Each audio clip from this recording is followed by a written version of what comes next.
Ok, ça tu l'as très certainement déjà vécu. Tu tournes une vidéo, tu la regardes et bof. Parfois, il suffit de changer un angle, d'ajuster la lumière ou de penser au rythme pour que ta vidéo devienne captivante. Et aujourd'hui, je vais te montrer 5 façons d'y arriver.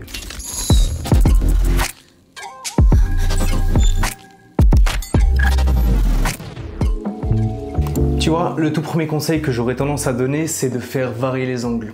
Plonger, contre-plonger va donner une atmosphère tout à fait différente à tes plans et ça va accentuer certaines intentions. Là où une plongée va avoir tendance à écraser le sujet, à lui donner un air de faiblesse et de vulnérabilité, une contre-plongée va donner de la puissance à ton sujet, ce qui va transmettre une émotion tout à fait différente. Ce qu'il faut que tu comprennes, c'est que faire varier les angles de vue, c'est extrêmement puissant.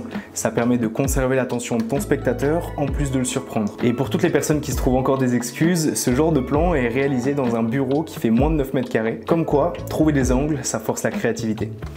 Bon, le deuxième point essentiel si tu veux améliorer tes vidéos va être de faire varier tes focales. Encore une fois, ça va te permettre de donner des dynamiques différentes à tes vidéos et de renforcer les intentions données. Par exemple, avec un ultra grand angle comme celui-ci, je vais donner une sensation d'espace ou de dynamisme à ma scène. Et dépendamment de la distance à laquelle je me trouve de cet objectif, ça va encore une fois faire varier cette intention. Là, en l'occurrence, on est sur un 75 mm, une focale qui est plutôt compressée, qui va venir isoler ton sujet et créer un cadre beaucoup plus intimiste. Avec un 75 mm, en l'occurrence, on donne une intention claire.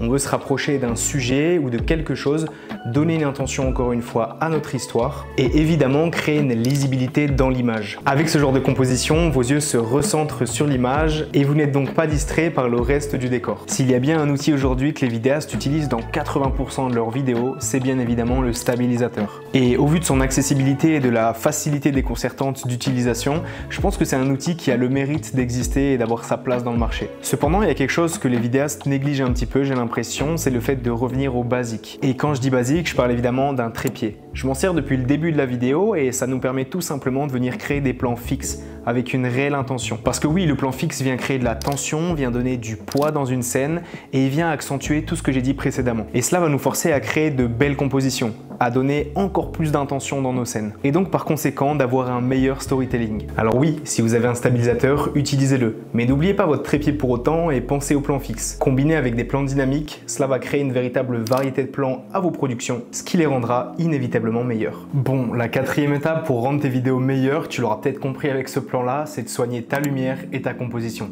Entre règles des tiers, symétrie, ligne directrice, tous ces éléments vont guider les yeux de ton spectateur.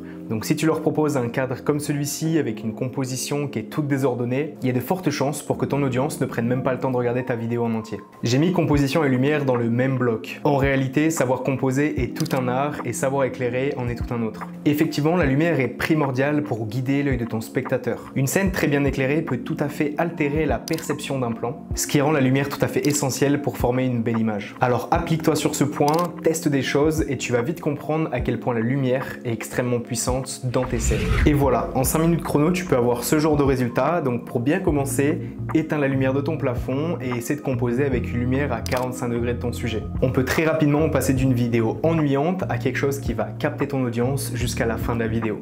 Pour ce 5e et dernier conseil, afin d'améliorer vos vidéos, il faudra donc penser au rythme de celle-ci avant même d'avoir commencé le tournage. Par exemple, multiplier des plans rapides et variés pour donner du dynamisme à votre vidéo, ou prendre un peu plus le temps avec de longs plans afin de donner un esprit plutôt contemplatif. Ce processus va se réaliser pendant la pré-production de votre vidéo et ça va être important de définir comment vous allez la tourner. Premièrement, cela vous fera gagner du temps pendant le tournage et pendant votre montage, et surtout, ça vous permet de bien définir vos besoins avant même d'avoir commencé à cliquer sur le bouton Rec. Je pense que cette étape est vraiment sous-cotée et pourtant c'est la 2e fois que je tourne cette vidéo et c'en est la preuve. Donc si vous voulez tourner une nouvelle vidéo, pensez bien au rythme de celle-ci avant même de l'avoir tournée. Et voilà, à présent ça tu peux l'oublier puisque maintenant tu as mes 5 astuces pour réaliser de meilleures vidéos en 2025. Si cette vidéo t'a appris ou apporté quelque chose, n'hésite pas à me le faire savoir dans les commentaires, je te répondrai avec grand plaisir et on pourra évidemment échanger sur le sujet. Quant à moi, je n'ai plus qu'une dernière chose à vous souhaiter, comme d'habitude, sortez, créez, c'était Tanguy. Ciao.